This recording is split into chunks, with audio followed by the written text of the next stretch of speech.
Um, well, first of all, I guess over the last year it has paid somewhat to be a bull, but I can tell you it's paid a lot more to be a bear.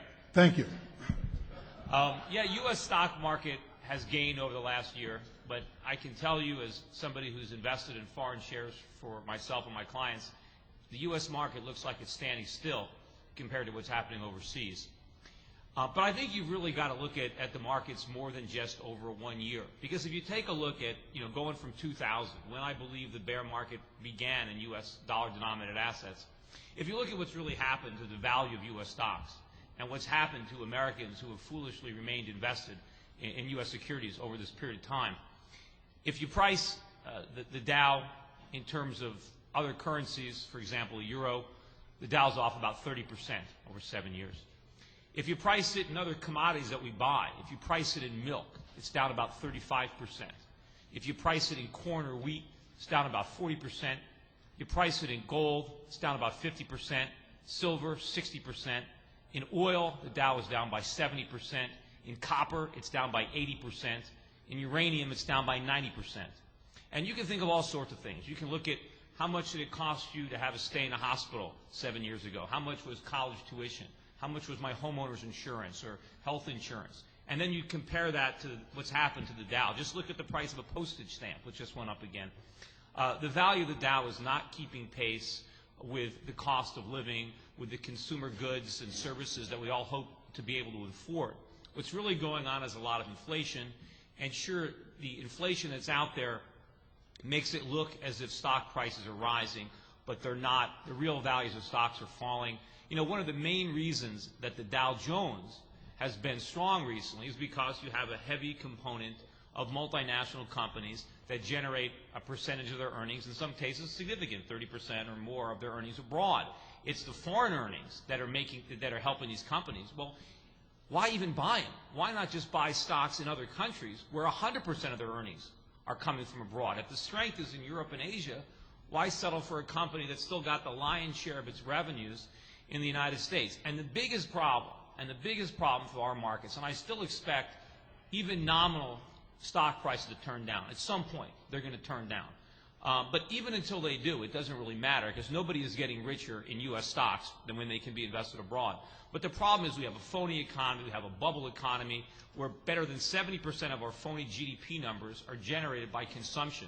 But the fact of the matter is, in order to finance that consumption, we've been on a borrowing binge from the rest of the world. We're borrowing tremendous amounts of money to buy products that were produced outside the United States. And the whole consumer spending economy has been supported by the real estate bubble. I've talked about that at length at previous bull and bear debates. We've finally seen evidence that it's beginning to crumble. The lax lending standards are coming back to bite the lenders. They're starting to reimpose lending standards. All these adjustable rate mortgages that people have been relying on, now they're starting to reset higher, so they can't afford, they don't have money to spend at Walmart anymore or at the Good Guys, or a lot of them can't even afford their new mortgage payments. Real estate prices are now starting to fall. And I think over the course of the next year, you're going to see them start to tumble. I think we're going to be in a recession. We're probably already in a recession. If you measure our GDP in euros, it's contracted by 15% over the last 7 years. I think if we had real inflation numbers, you would already see that we're in a recession. But I think we're going to be in a recession. It's going to be pretty bad, and we're not going to get any rate cuts. Unfortunately, the dollar is about to fall through the floor in its long-term support. And when that happens, both interest rates and consumer prices are going to head through the ceiling. And the Fed, unfortunately, is going to be forced to raise rates despite the fact we're in a recession, not lower them. And that's going to be terrible for our stock markets and our real estate markets and the economy. Okay, thank you. What bothers me about all this is that the dollar is not just falling against the big major currencies of the world like the euro or the Japanese yen or the Swiss franc. The dollar is falling against those currencies, plus it's also declining against the Brazilian real, the Polish currency, other Eastern European countries, other Latin American countries. In fact, this year, if you were to rank the performance of all the currencies of the world, the dollar would be in 51st place. There are 50 other currencies that are stronger. In fact, I was brought up in Brazil, so it's kind of interesting for me to recognize that the Brazilian real the Brazilian currency, which was traditionally one of the weakest in the world, this year is the strongest currency in the world among the 16 major currencies that are tracked by Bloomberg. Can you believe that? The Brazilian real is not only doing better than the dollar, it's doing better than the euro and the Japanese yen, the Swiss franc, and the British pound. This is telling you something. It's telling you that a massive shift is taking place, a shift of wealth from countries like the United States to emerging nations. If the U.S. goes into a recession, then that means that instead of keeping all your eggs in just one basket, the United States and the U.S. dollar, you may want to seriously consider protecting yourself against the weaknesses here in the United States, while at the same time allocating some of your money to the countries that Peter was talking about. Does that make me a bear or a bull? Well, it actually makes me both. It makes me relatively bearish on the U.S. economy and relatively bullish on some of these major emerging markets overseas. So, given your points of view, how, very briefly, would you suggest people invest right now? Let's again start with Louis. Well, Peter had a good point. I can't believe I'm actually going to agree with him. For every dollar that's gone into domestic mutual funds, $4 has gone to international funds in the last 4 years. So your average stockbroker is telling his clients to leave the country. And we do international investing. We have our global letter. We're up 17% year to date.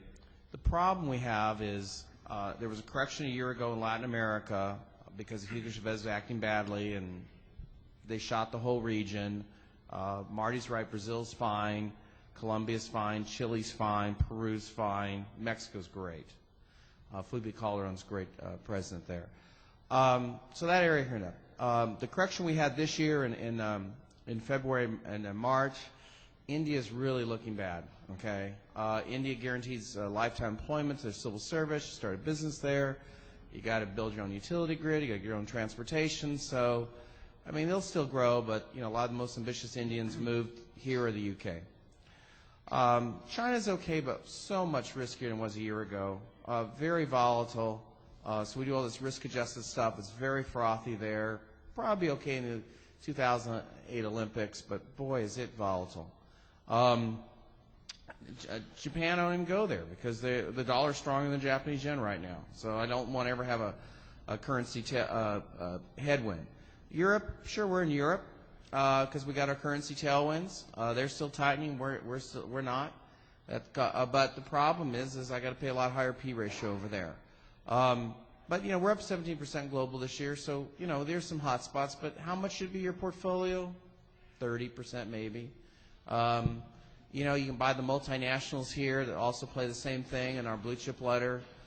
But I can find more growth at home. Our quantum service is up already 30% year to date. Okay, a lot of great oil service companies that got that performance out of. So I'm actually doing better here at home.